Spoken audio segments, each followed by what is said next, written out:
going on, everybody? Gotta be smarter than the mic stand. So, despite my haircut, I am a dark comic. So, I'm sorry.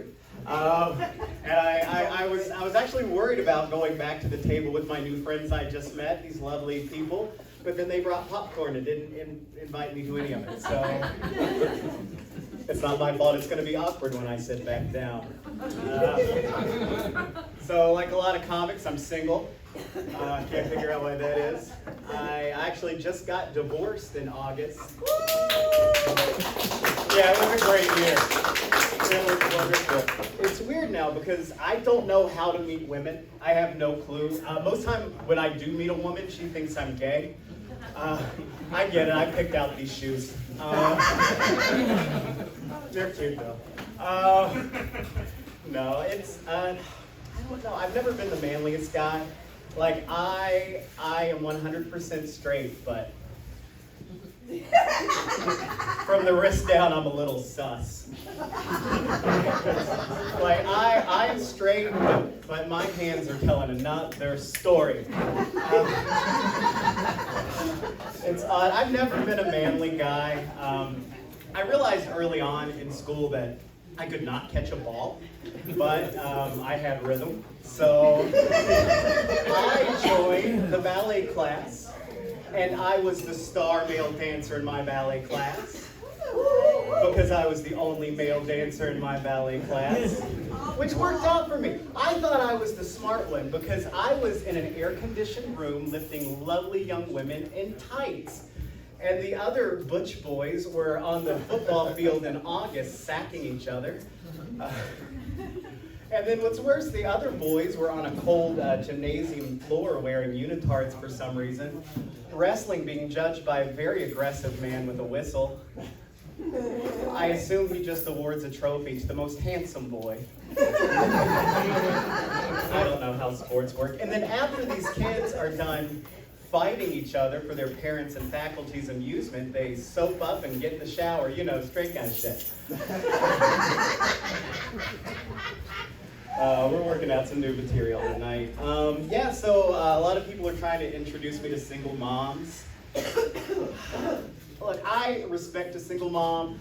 My mom was a single mom for years until she got her shit together. And only the guys laughed at that one. But no, so I love single moms. I'm just not ready to be a stepdad.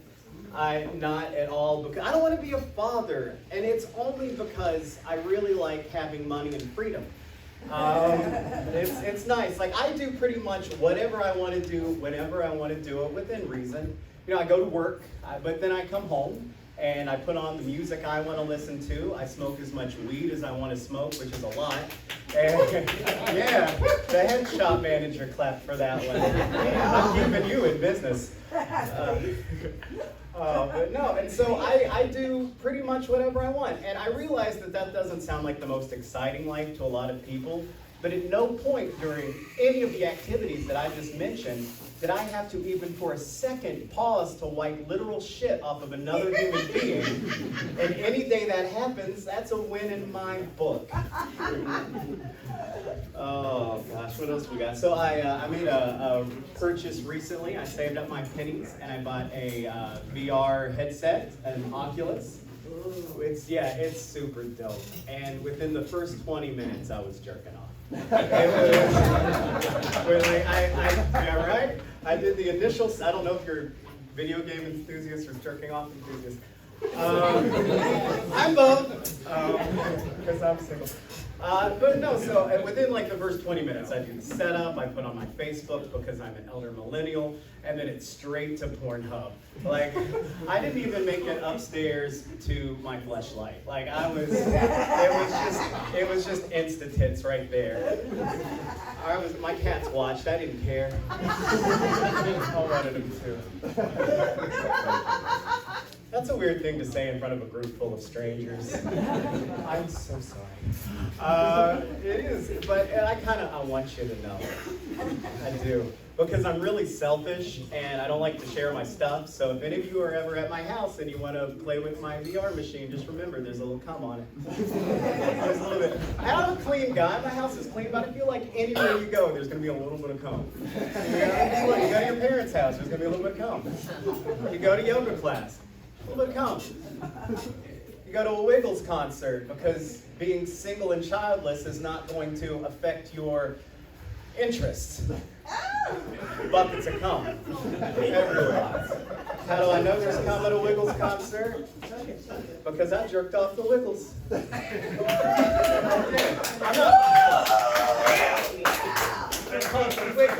Look, I'm not paying for a backstage pass, not with these hands. I'm so glad the guys laughed in the front because I am not a bro comedian. I did a lot of ballet when I was younger, which was really fun because the porn store was on the way to ballet class in Jefferson, and yeah, that's fine city we have. And yeah, so I just turned 18. I was a senior in high school, and I was going to buy some pornography. So I stopped by Crazy Mitch's, if you know that fine establishment. And I was terrified. I had my tights on under my finest Jinko jeans, and I was so afraid that I was going to be judged. So I go in and I find a pornographic videotape, because I'm old, and it had all women on it, and I was excited. I thought this was the perfect starter point for me. And I got it home, and I waited till my parents fell asleep, and I loaded it into the VCR. Nothing but dudes. Just wiener after wiener. But I was young. I still had hope in my eyes. I was optimistic. And so I was like, let's fast. Maybe there's the first part's all guys. So I fast forwarded an hour. Not a woman to be seen. So now I have to wait until the next week for ballet class to take this back.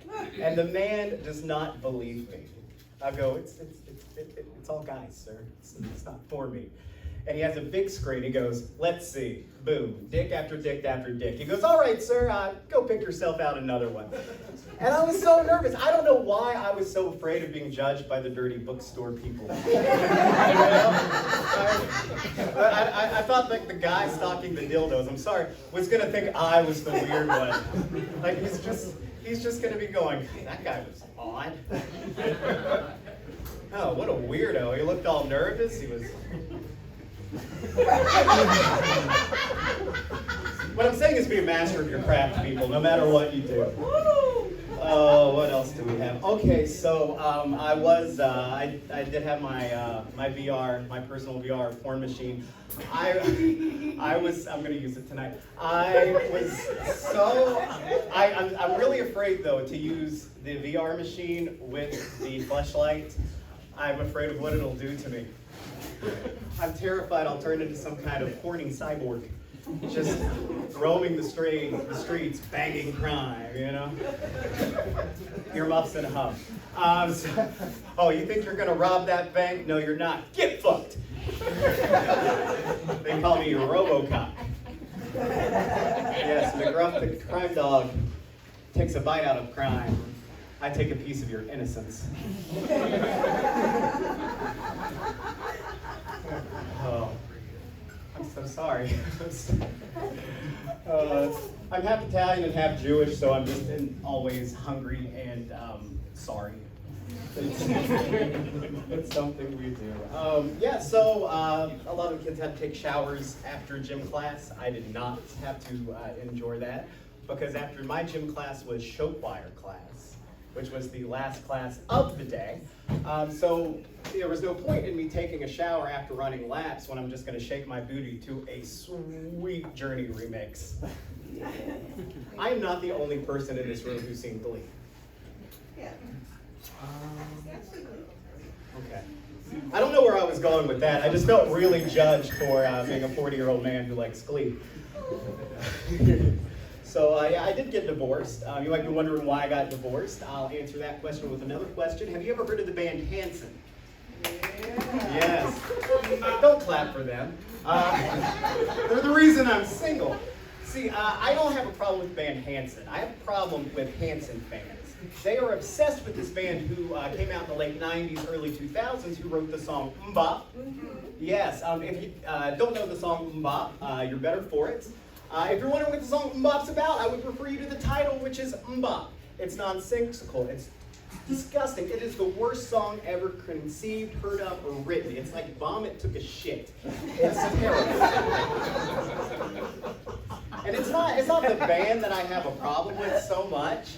It's the fans, because the fans started out as these cute young titty boppers who could take over the world, and they have morphed into the thirstiest group of middle-aged women you've ever seen in your life. You're insane. And my ex-wife was the thirstiest. She was obsessed with this band. Every night I came home, she was glued to her phone, on every text message, on every message board, on every website. It felt neglectful after a while. I was alone in the marriage, but the worst part, worse than the loneliness, worse than the neglect, was our home decor. It was awful. Everywhere I looked was a picture of these three assholes. There was a poster of somebody else you'd rather be banging, and that got a little insulting after a while. The worst part of our home was our bedroom, because not only were there pictures of these guys, there were pictures of them from when they were children. Yeah, right? Do you know how hard it is to get it on with your spouse with pictures of strange children looking at you? Really hard. Oh, it's terrible. It's nothing like church camp. It was difficult. Some of you have been. But you know what? I'm a solid guy. I was a good husband. I'm going to hit it from behind real smooth, make my wife's night. I'm back there going, all right, we got this. But now I'm looking at a picture of Taylor Hanson from 1996.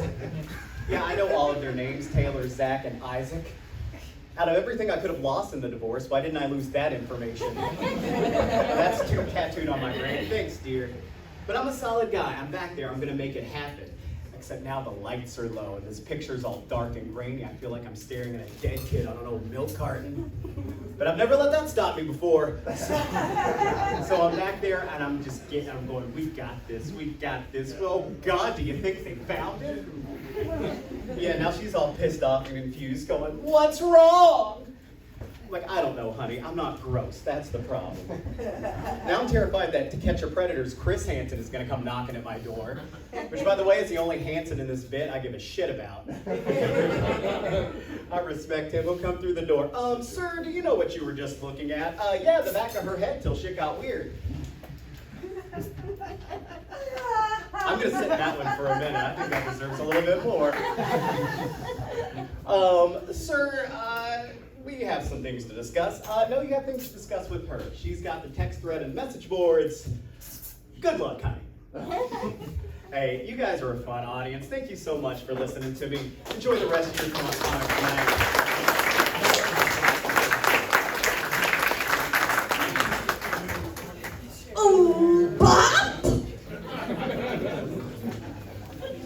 That was Chris Ferris, everybody. Big round of applause. That was most excellent.